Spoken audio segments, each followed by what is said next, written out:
Good morning, everyone. How are we today? Happy Monday. So, we're going to make a couple different things here, and actually several things. Okay.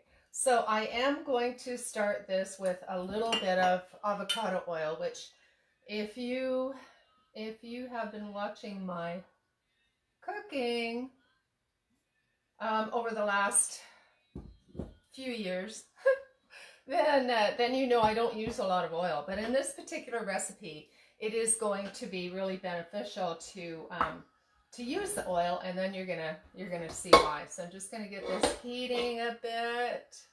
So how's everybody doing on this fall Monday? Monday, I always seem to be a little bit more scattered because I do so many things on the weekend, and then Monday is like, okay, get back to the program. Get back to the checking emails and all that kind of stuff. So much fun. Okay, so I'm going to slice some onions while I'm doing this. What I'm going to put here, the reason that I want the oil heated is I'm going to add a little bit of coriander. And so we're going to add about a tablespoon of coriander. We're going to wait for those guys to pop a bit. And just a little bit of cumin as well. I would like to, personally, I'd like to add a lot of cumin, but other people around here aren't as crazy about it as I am. I think it's fantastic. I mean, I love Mexican food, and so Mexican food tends to have a lot of cumin in it as well. So, so we have all of our stuff happening here. My little onions. Actually, these are really big onions. And I am still saving the little things, the roots, and putting them in the garden because I have found that they do sprout something, you know, whether it's not, well, it's not usually a real whole onion or anything, but it is, you know, it'll have some kind of greens on it or something like that, which is like free food in the winter. And, you know, unless it freezes, but they usually, you know, I found that if you put them in a bit of a protected place, they'll usually sprout something. And if nothing else, you know, they usually come back in the spring. So that's kind of cool.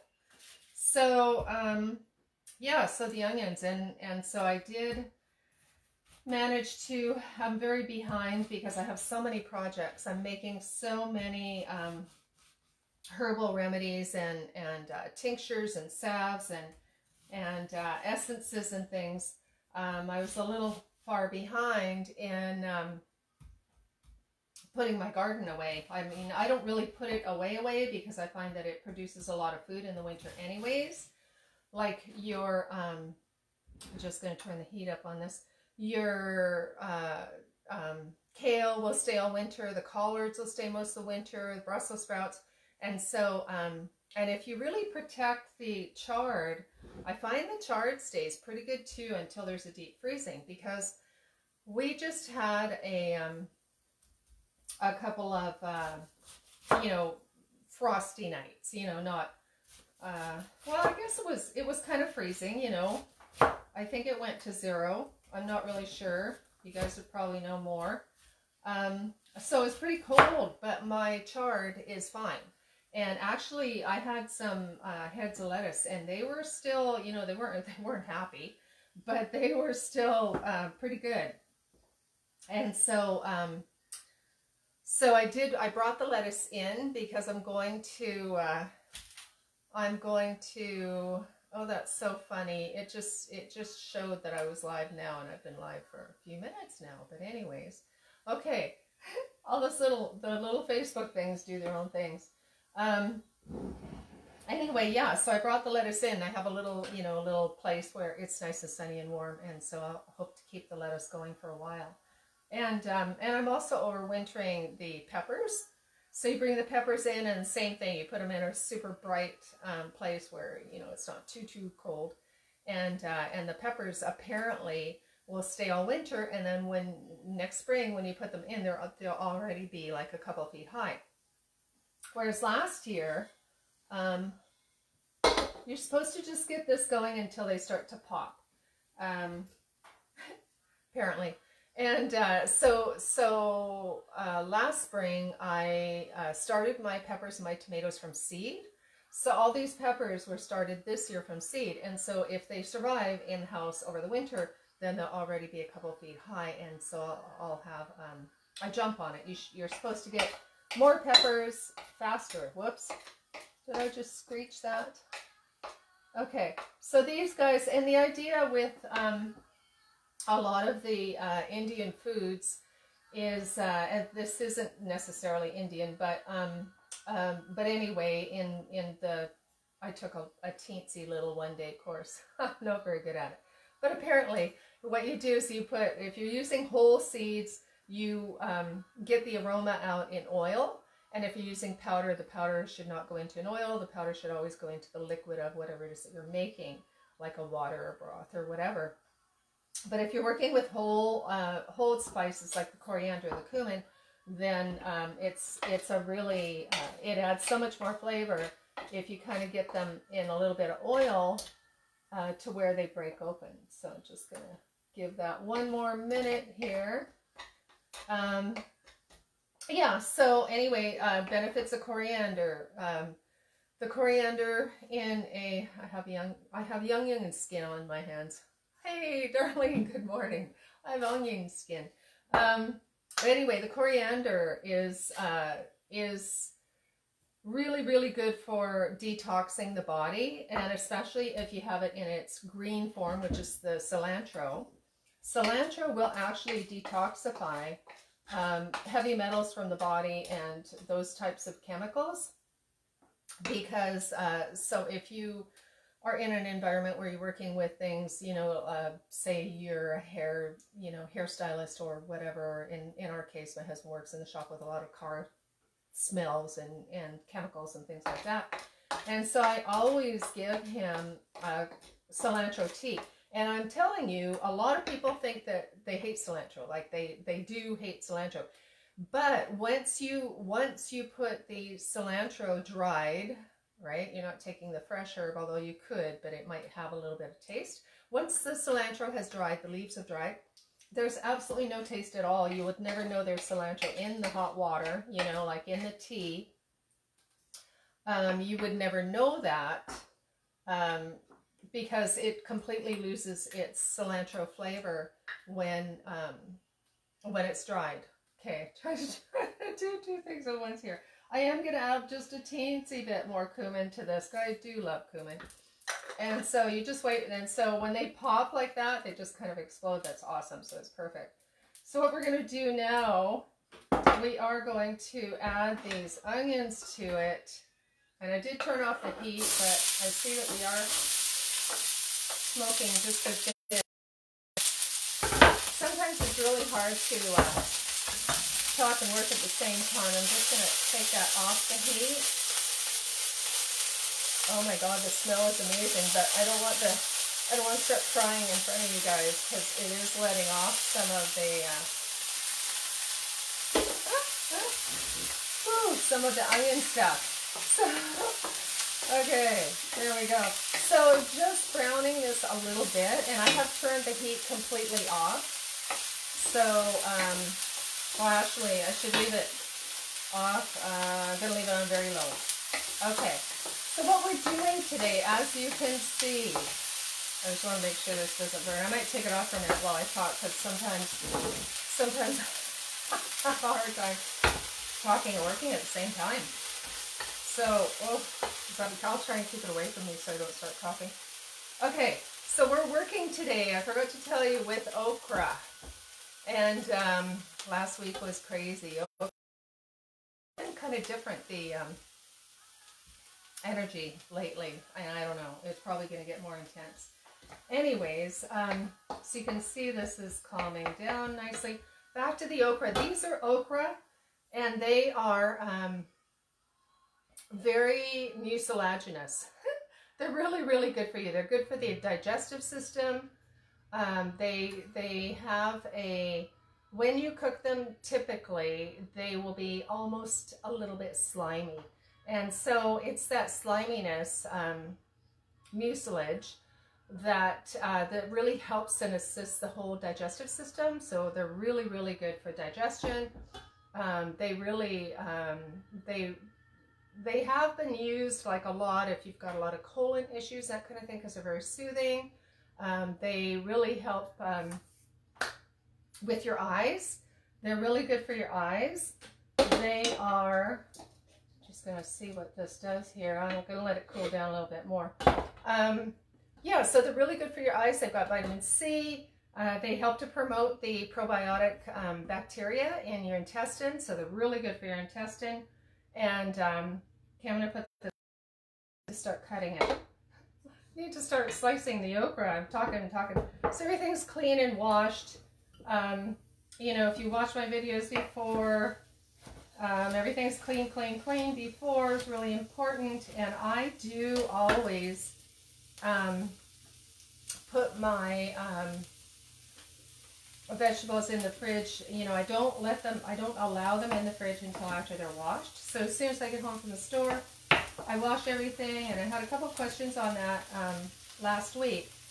But I wash it all, and then I put it in the whatever. I have cloth bags. They're like a mesh bag of a veggie bag, and I put them in open and facing up, so that all I have to do when I open up the fridge is go in with a knife and take off, you know, a hunk of cauliflower, broccoli, or whatever that is that I want to work with. And so it's so much easier than not having it washed and then bringing it out. Hey, Jane and Christine, so nice to see you. We're just doing a little bit of coriander, cumin, and onion, and so working with okra.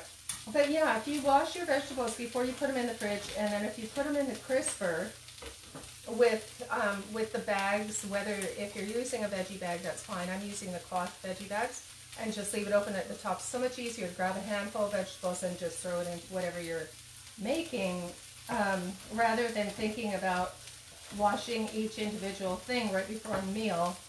To me, that it just takes up so much time unnecessarily. Okay, so I'm going to add a little bit of water to this, because this has come down a bit, to bring those the flavors of the cumin and the coriander. I'm just going to add a little bit there. I did turn it off already, but since this isn't a regular stove, sometimes it does things that that are unexpected. Hey Jane, nice to see you. So yeah, so we're working with okra, and like I was saying, the okra is very mucilaginous. It's very alkalizing. It's mucilaginous. It helps with the intestinal system. It's very soothing and healing to the whole intestinal system. It has vitamin C, vitamin K, really good for your eyes. It's just a great vegetable, and I don't know that a lot of people use it here. Now see, I just noticed that as I'm cutting it, I don't know if you guys can see that. I'll try it again. But as I'm cutting, you can, I don't know if you can see, but there's like a little sticky strings that come away from the knife when you slice it. And that's the mucilage. Is that a word? Mucilage. Mucilaginousness. Oh my God. So, yeah, it is good for sore throats, good for the whole alimentary tract, for your throat, your intestine, very soothing and healing if you have anything like irritable bowel or Crohn's or colitis. It is so awesome. And it really helps with, oh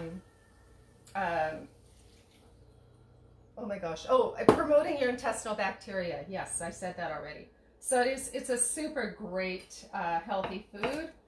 It's just getting used to cooking it. So when you just, I'm going to turn this on again. If you were to, because I just wanted to bring that down, and now I want to dissipate the water. So I'm just going to yap away until this happens, until we get it going again. But what you want to do is, if you're using it in a super stir fry, it's very good for thickening, you know, but it will have that you know, I don't like to use the word sliminess, but it does kind of have a sliminess to it, which is what turns a lot of people off. But in a soup, it's great for thickening, and you don't even notice the sliminess if it's in a soup. So you'll still get those benefits if you're putting them in a soup or something like that. In this case, what we're going to do here is we're actually going to crisp it up a bit, you know, so it's a little bit drier and crunchier. And for those of you that just came on, hey, hi, Dan, everybody's here. It's so exciting. So what we're going to do, I'm just going to get this going again, is we're just going to sort of crisp it up a bit. So we're going to add, we have the okra here. I don't know if I should use all this because I kind of might want to do 2 dishes with it. Is that about half of my bunch here? And there's only 2 of us here, so I don't want to use the whole thing. And like I was saying before, I've said in many of my videos, if you guys have been watching, I've got about 200 videos on my YouTube channel, and I'd say, you know, most of them are 15-minute regular, healthy, 15-minute super healthy meals, like with almost a real recipe.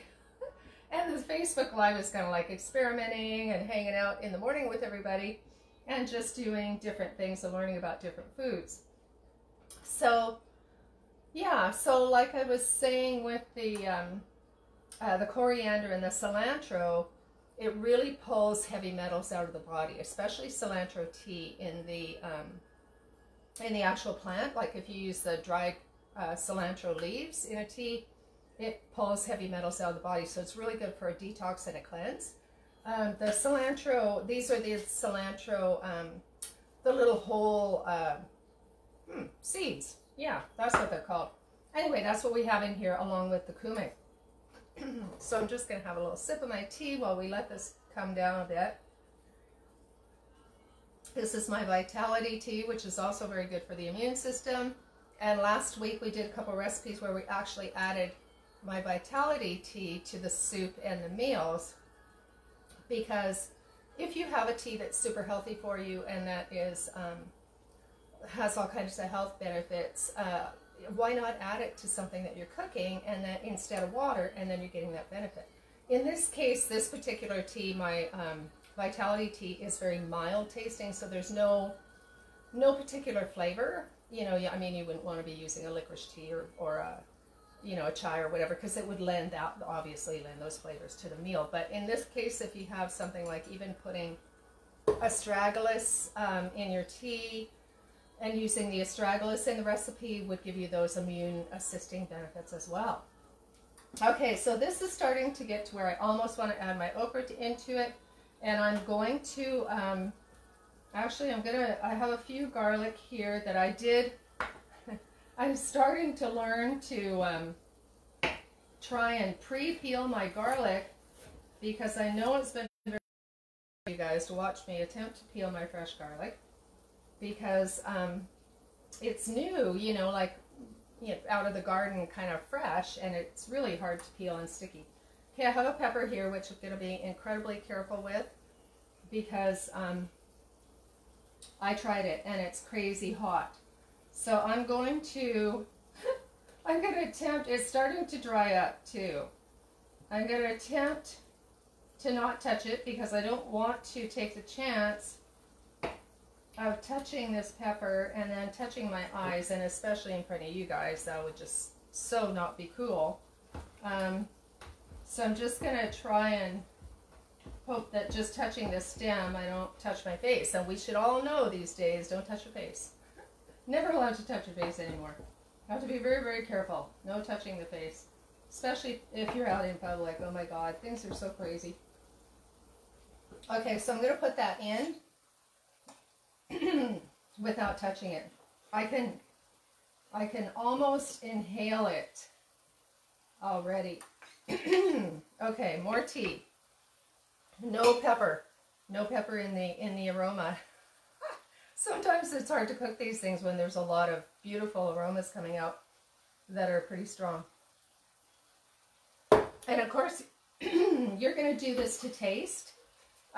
You know, if you like a lot of pepper, go for it. If you don't, You don't have to. You just, that's the beauty of this particular Facebook Live, is that, you know, we often start off with a recipe. Okay, I'm just going to add this. Everything's clean, hands are clean, okra's clean, clean, clean, clean. And see, it sticks. That's the mucilaginous. Mucilaginous, is that a name? A word? I can't remember what I was saying. Anyway, so we're going to get this in here. Oh yeah, just to do whatever it is that turns you on. Often we'll start with a recipe. On this Facebook Live, it's very experimental, and we start off with a recipe, and then I'll have a variety of things in front of me, and then we change the recipe halfway through, or change it to something else, or make it into 2 recipes, or make it into 3 recipes. So, okay, so you can see that this is getting mucilaginous. It's stuck everywhere. And so we're just going to cook that down a bit more. I'm going to add a couple slices of ginger here to it as well. I'll put that one in the compost, a little dried on the end. So we'll do these 2. And I'm going to try and get those on the bottom so they start absorbing.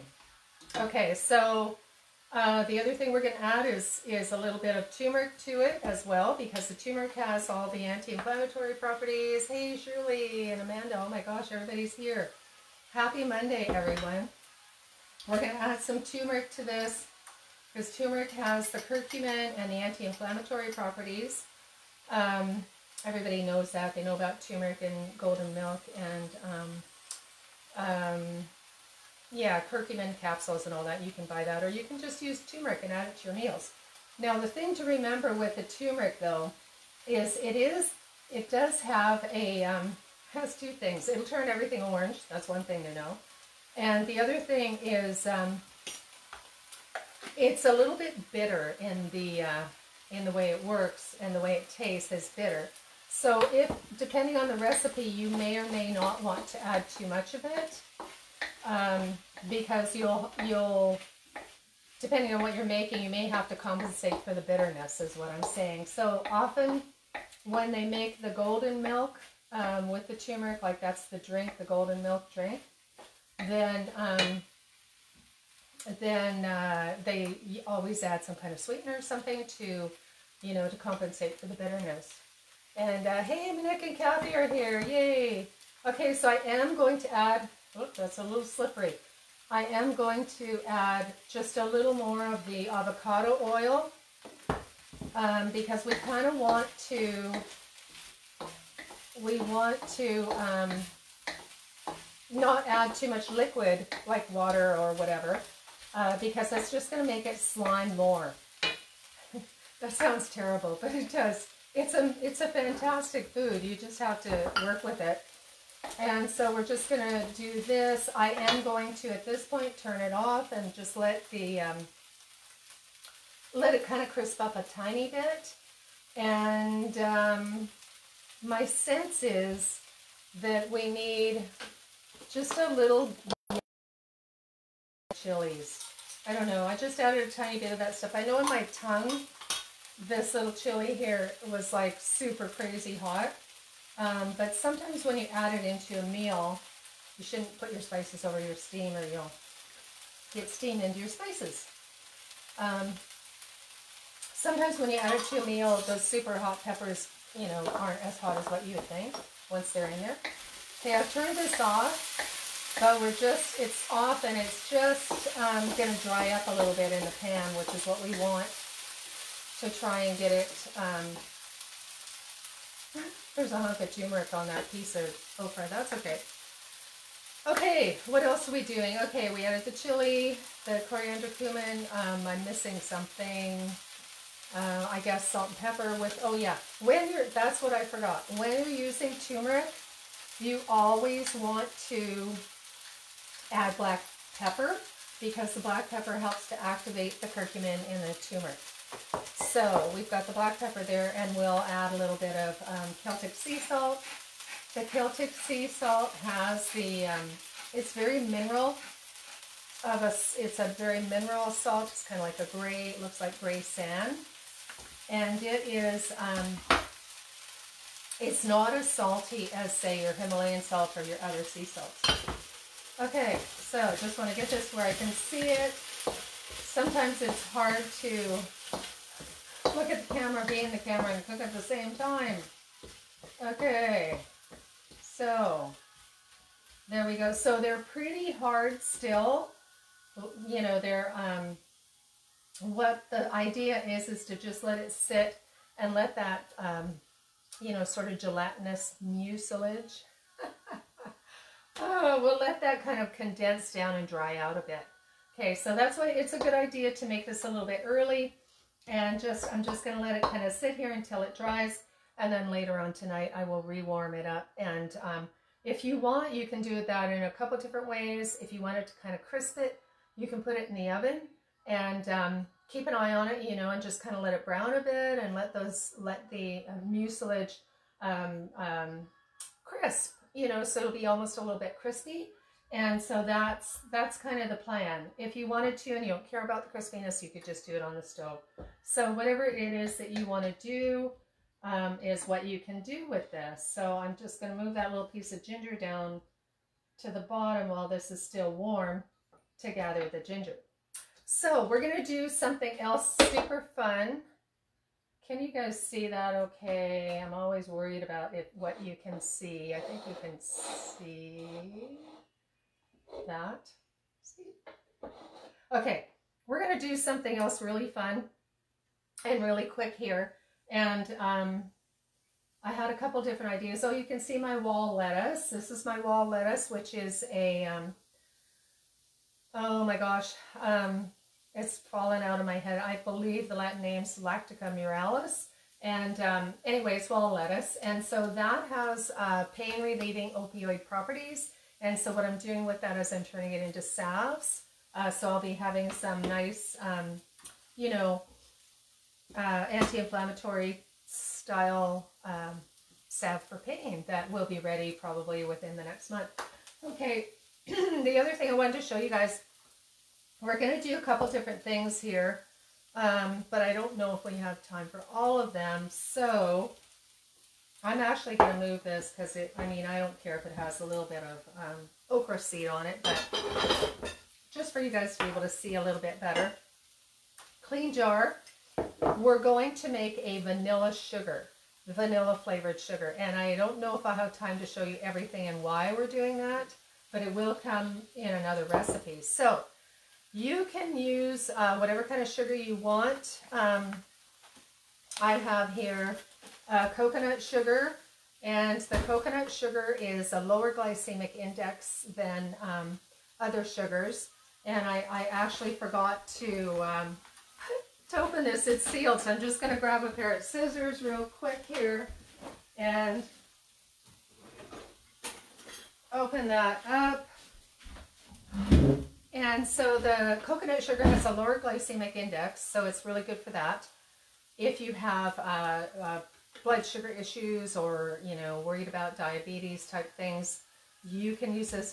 It's more slowly absorbed into the bloodstream. Or if you really have diabetic issues and you really don't want any sugar, you can use this, and it's monk fruit, M-O-N-K fruit. It's like from a fruit, and it is a, yeah, it's what people use that have diabetes a lot.